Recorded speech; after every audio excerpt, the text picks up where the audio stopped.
우리는 이 복음의 비밀을 지난 34일 동안 알아왔습니다. 이 복음의 비밀이 얼마나 깊은지 정말 태평양 바다보다 깊고 더 신비롭다 하겠습니다. 오늘 본문 7절은 이는 그리스도 예수 안에서 우리에게 자비하심으로 그 은혜의 지극히 풍성함을 오는 여러 세대에 알게 하려 하심이라.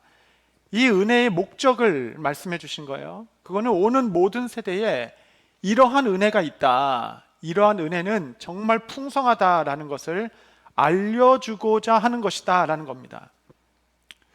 사람들은 은혜를 약하게 생각합니다. 근데 그렇지 않아요. 은혜는 정말 강한 것입니다. 은혜가 임하면 사람들이 회복되기 시작합니다. 개인이 변하고 교회가 변하고 나라가 변하고 민족이 변하는 거예요. 은혜가 임하기 시작하면. 우리 교회에 이렇게 좋은 시스템, 환경, 이거 다 좋은 겁니다. 얼마나 좋습니까? 그러나 교회 본질이라 할 수는 없겠죠. 교회는 함께 모여 하나님의 은혜를 경험하고 그 은혜를 전파하는 곳, 바로 그것이라 하겠습니다. 그래서 향후 40년을 기도하는 우리가 이 은혜가 충만한 교회가 되도록 우리는 기도해야 할 것입니다. 그렇다면 주님께서 그 꿈과 의지를 가지고 오는 모든 세대에 내 이 은혜를 전파하고 싶다라고 말씀하신 그 은혜가 무엇인가? 오늘 그 은혜가 무엇인지를 저와 여러분 다시 한번 이야기하고 싶은 것입니다. 우리가 전파하고 싶은 이 은혜는, 세상에 내가 이렇게 어려움이 있었는데 기도하니까 은혜 받았어, 기도해서 문제가 다 풀렸어, 그 정도 이야기가 아닙니다. 어떤 병에 걸렸는데 정말 열심히 기도하니까 병에 나았어, 그 정도 은혜를 이야기하고 싶은 것이 아니에요. 우리 교회가 그냥 몇 가정이 모였는데 이만큼 성장했어, 그래서 세미나도 열고 교회 성장에 대해서 가르쳐주고 그런 것도 다 좋지만, 그런 우리 교회가 고작 이만큼 성장한 거를 가지고 이 소식을 전하려고 하는 것도 아닙니다. 이런 간증들, 이야기들도 다 훌륭한 은혜가 들어가 있죠. 그러나 이것은 하나님께서 오고 오는 세대에 전하고 싶은 은혜의 풍성함은 아닙니다. 이 은혜는 우리들의 이야기가 아니에요.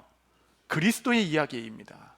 예수 그리스도가 우리 가운데 무슨 일을 하셨는지를 오고 오는 모든 세대에 널리 전하고자 하는 것, 이것이 하나님의 꿈과 의지셨습니다. 그분으로 이루신 은혜를 모든 세대에 알리고 싶은 것. 저는 종교개혁자 루터 이야기를 여러분께 조금 더 드리고 싶습니다. 1517년 10월 31일 비덴베르크 교회 그 문에 95개조 반박문, 이렇게 잘못됐습니다, 그걸 그냥 방을 딱 붙였죠. 그것이 종교개혁의 불을 지피게 된 것입니다. 이 반박문이 나온 배경이 있어요. 루터는 수소자가 된 이후로 정말 무릎에 피가 날 정도로 무릎 꿇고 기도했습니다. 할 수 있는 것을 다 했지만 그 마음에 자유함이 없었어요. 노력하면 할수록 더 허망했습니다. 결코 나의 노력으로 진노하시는 하나님을 만족할 수 없구나.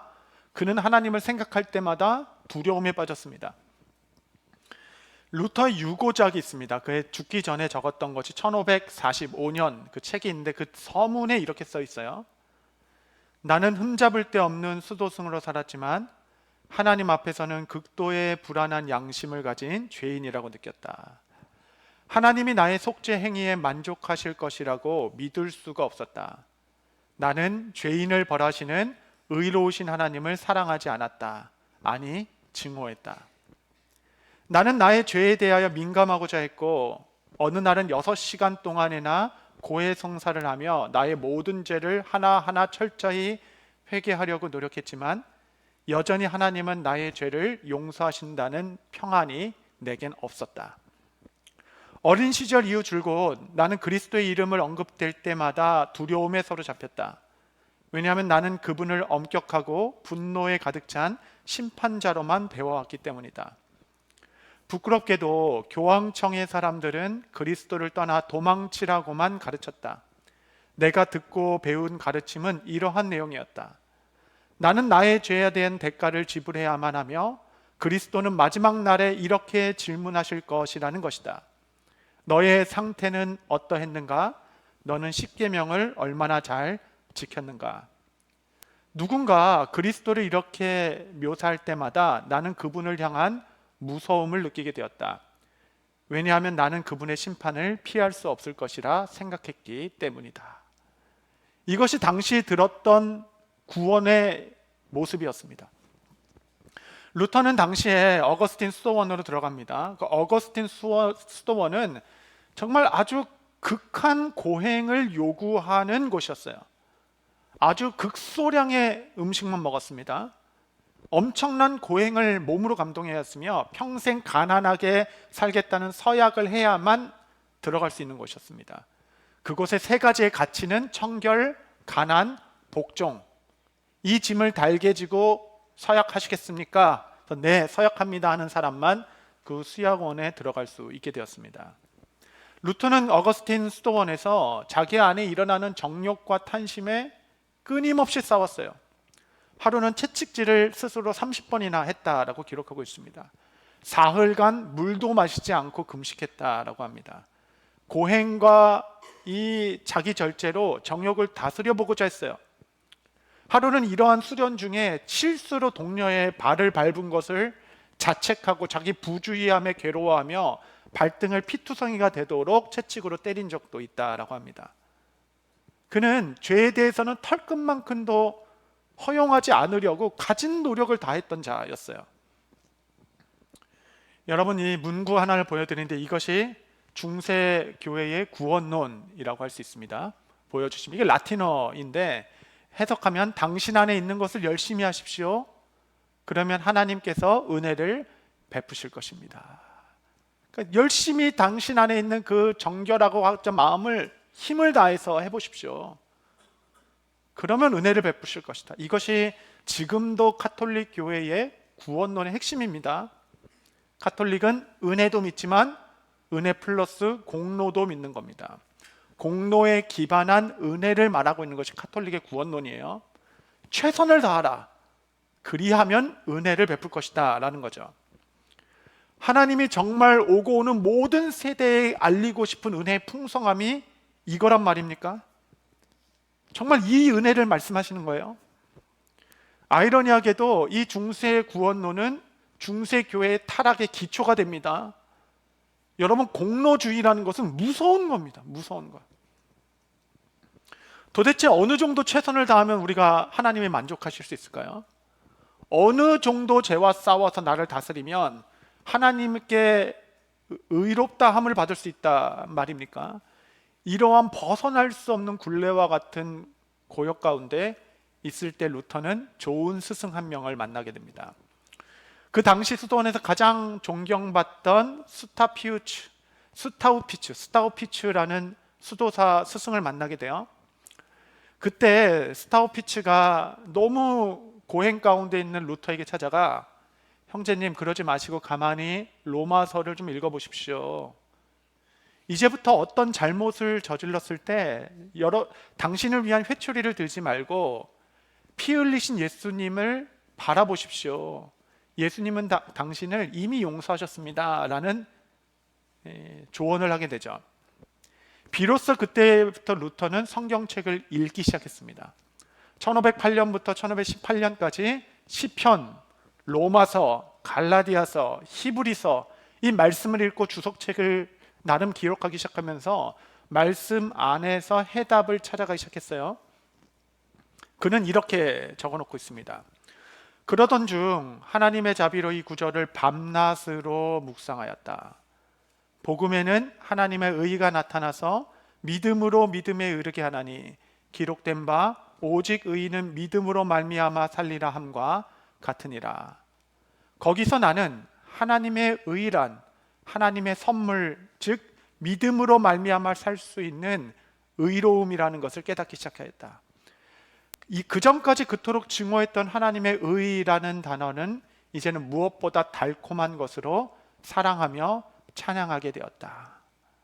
이 고백에 따라 로마서 주석을 쓰게 되었는데 그 로마서 주석책이 종교개혁의 교과서와 같은 기폭제가 되기 시작한 것입니다.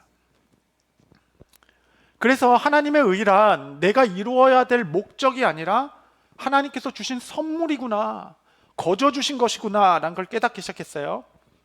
그래서 그는 그의 책에서 이렇게 했습니다. 보시면 우리가 의롭다 함을 받은 근거는 우리 안에 있는 고유한 의, inherited righteousness가 아니라 우리 밖에 있는 의, 외부로부터의 alien righteousness이다. 이렇게 고백합니다. 다음 보시면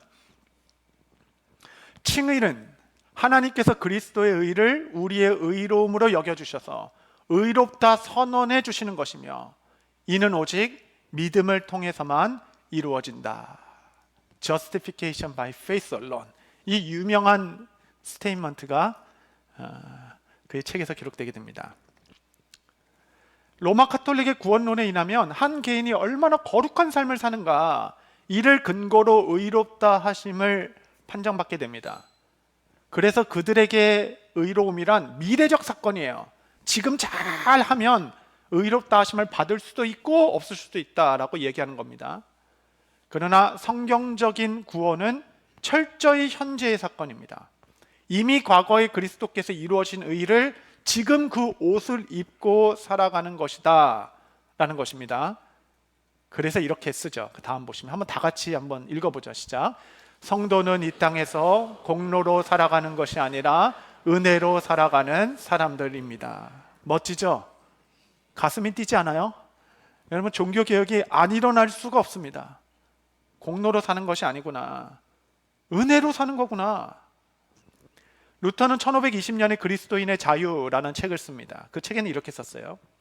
비길 데 없이 큰 믿음의 유익은 신부가 그의 신랑과 하나 되게 하는 것 같이 내 영혼과 그리스도를 하나 되게 한다는 것입니다. 사도가 가르치는 바와 같이 이러한 비밀에 의하여 그리스도와 우리는 한 몸이 된다. 그리고 만약 이 둘이 한 몸이고 그들 사이에 참된 결혼이 존재한다면 그들이 가진 모든 것은 좋은 것이거나 나쁜 것이거나 공동으로 소유할 수 있다는 결론에 이르게 된다.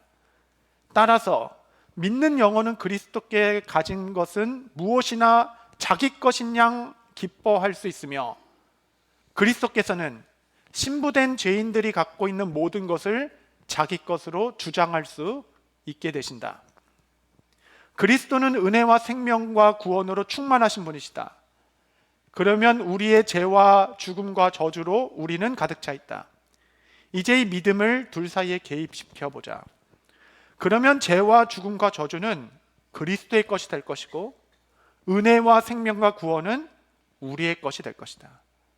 부유하고 거룩한 신랑 그리스도는 이 가난하고 사악한 매춘부와 결혼하셨고 그 여자의 모든 죄악에서 구속하셨으며 그 여자를 자기의 모든 선한 것으로 장식하셨다.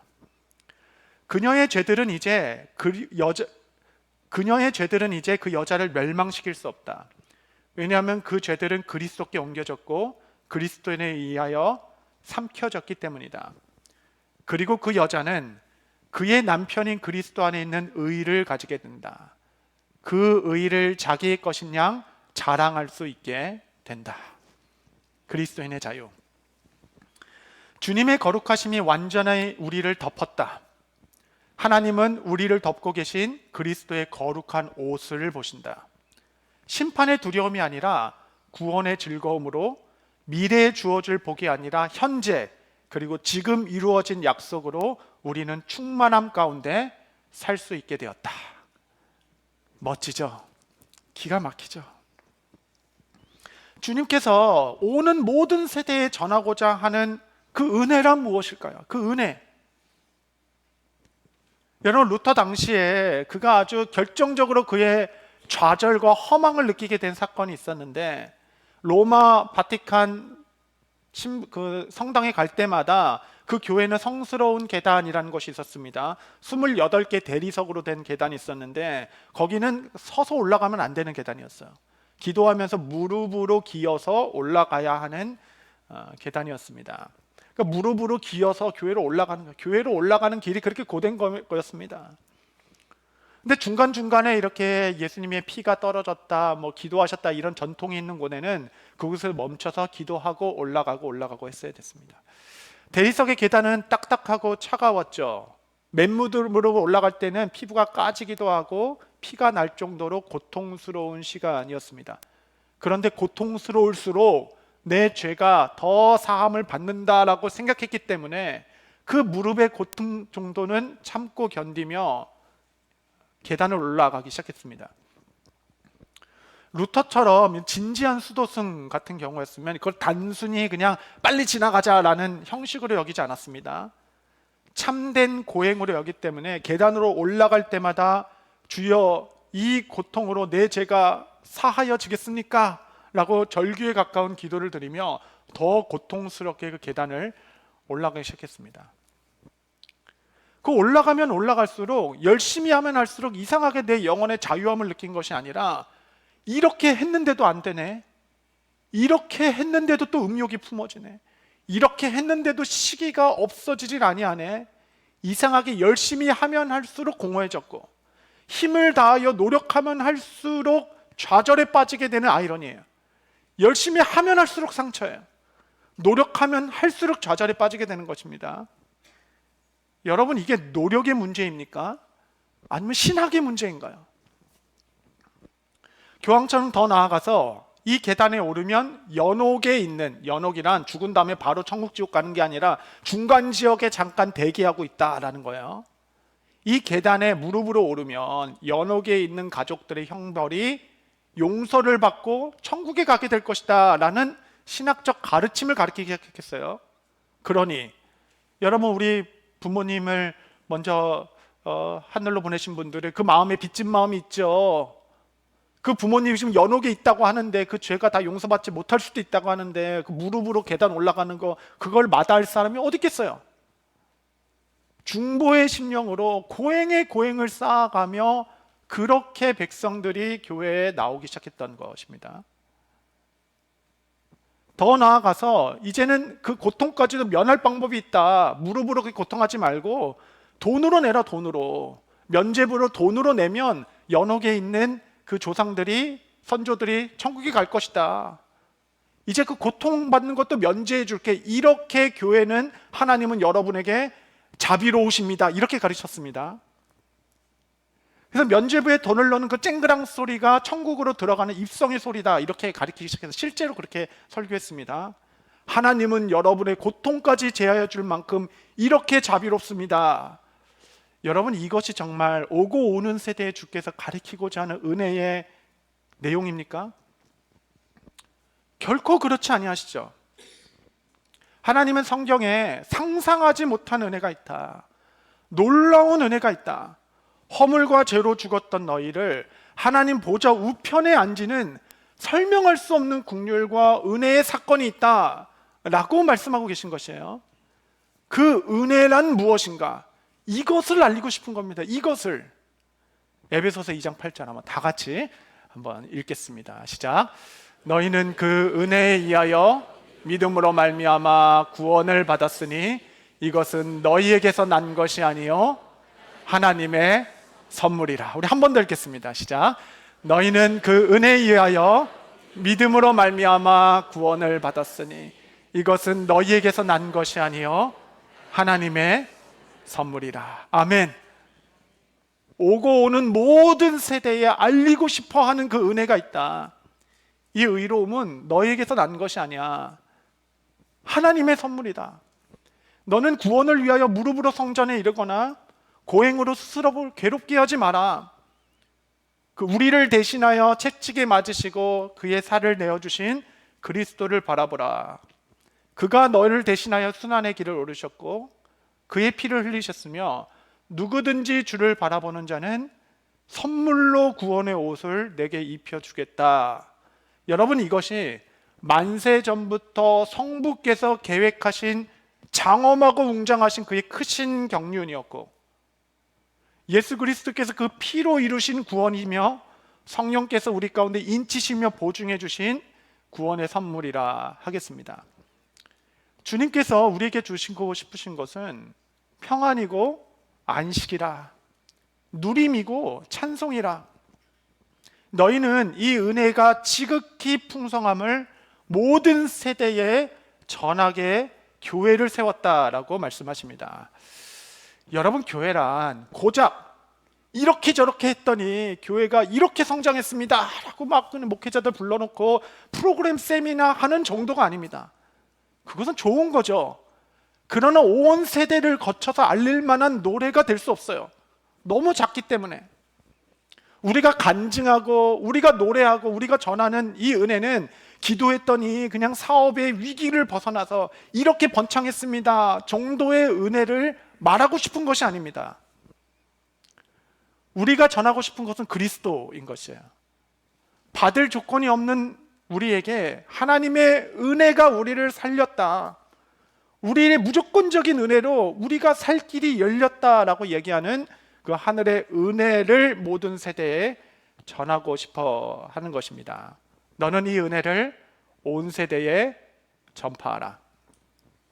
여러분, 당시 중세 시대에는 말할 수 없는 타락 가운데 있었습니다. 그 당시에 그 국민들뿐만 아니라 이 카톨릭 안에, 교회 안에서도 말할 수 없는 타락이 있었습니다. 윤리적이고 도덕적이고 영적이고 성적인 타락이 만연했었죠. 당시에 그 스파우츠 같은 그 지각이 있던 사람들은 모두 다 윤리적 개혁을 외쳤어요. 이렇게 하면 안 됩니다. 우린 더 정결해야 됩니다. 교회는 더 좋은 시스템을 가져야 합니다. 우리는 더 이렇게 저렇게 해야 됩니다. 이제는 도둑질하지 마십시오. 뭐 등등의 윤리적 개혁을 외치기 시작했습니다. 이것도 하지 말고 저것도 하지 마십시오. 부재주의 안 됩니다. 면죄부 안 돼요. 성직 매매 이런 거 다 안 됩니다. 모두가 윤리적 개혁을 외칠 때 루터는 신학적 개혁을 얘기했어요. 신학. 바른 신학을 이야기하니 교회가 변하기 시작했어요. 사람들이 변하기 시작했습니다. 사회가 개혁되기 시작했어요. 행동을 바꾸는 것이 아닙니다. 올바른 신앙 고백이 있는 것이에요. 신학의 개혁이 일어나니 나라가 변했습니다. 이렇게 시작된 16세기 종교개혁이 17세기에 일어난 존 버니언, 리차드 백스터 등등 시작한 청교도 운동, 말씀 중심의 운동이 일어나게 되었고, 그 운동이 발전돼서 18세기 존 웨슬리, 조지 위필드, 조나단 에드워즈의 복음주의 대각성 운동이 일어났습니다. 대단한 회개 운동이 일어났죠.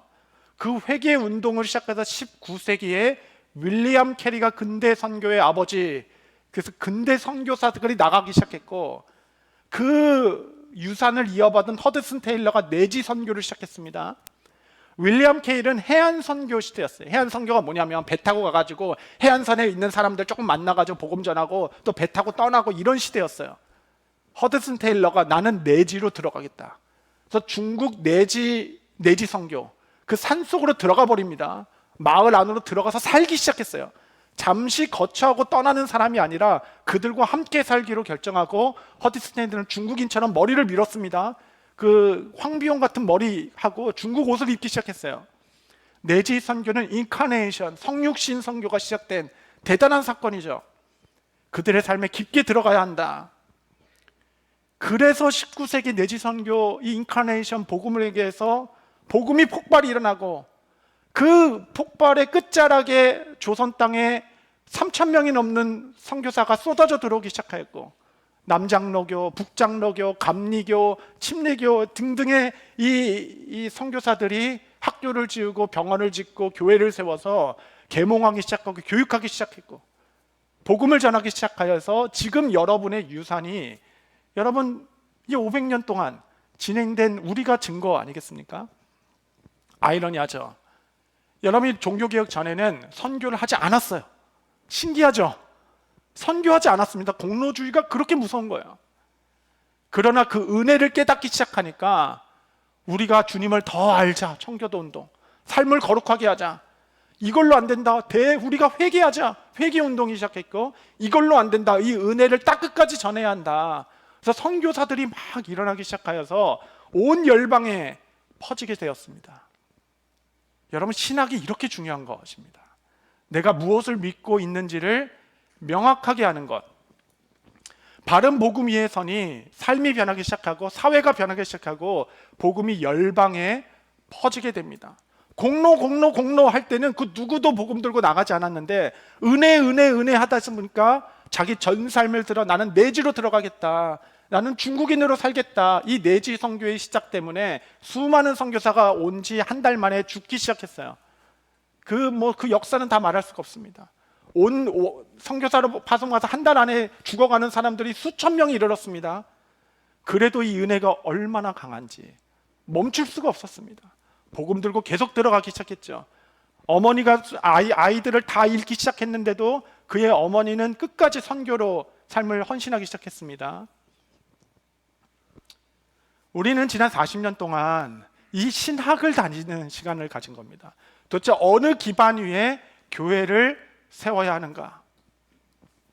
언제부턴가 목회자가 자꾸 CEO처럼 경영을 공부해야 된다, 경영도 알아야 된다, 일정 부분 알아야 되는 것은 알겠습니다. 하지만 목회자의 제일 정체성은 신학자가 되어야 됩니다. 왜냐하면 이 바른 신학, 이 그리스도를 향한 바른 고백 안에는 시대를 바꾸는 힘이 있어요. 교회를 잘 매니지하는 거 이런 거 말고 정말 역사를 바꾸는 힘이 우리 그리스도 안에 있는 은혜 안에 담긴 역사입니다. 역사. 선물로 받은 이 구원, 이 은혜를 받기 시작하면 우리가 변화되기 시작하고 역사가 바뀌기 시작하며 사람들이 불같이 헌신하기 시작하고 열방을 향해 뻗어 나가기 시작하는 것이죠. 여러분, 은혜는 약한 것이 아닙니다. 은혜는 강한 것이에요. 우리가 지난 40년 성부께서 무엇을 하셨는지, 성자가 무슨 일을 하셨는지, 성령께서 무엇을 하셨는지, 여러분, 이것은 보통 소식이 아닙니다. 우리를 살리고 우리를 이끌어갈 은혜의 복음이었을 줄로 믿습니다. 말씀을 정리하겠습니다. 성도 여러분, 우리에게는 전해야 할 복음이 있습니다.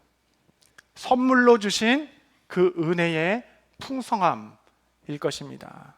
우리 모두는 다시 한번 이 은혜에 굳건하게 서서 주님 오고 오는 모든 세대에 그리스도께서 행하신 일, 그리스도의 은혜를 만방에 알리는 열방의 복이 되는 교회, 그 영광에 물든 교회로 살아가게 하옵소서. 기도하시는 이 새벽에 주께서 은혜로 함께 하시기를 바랍니다.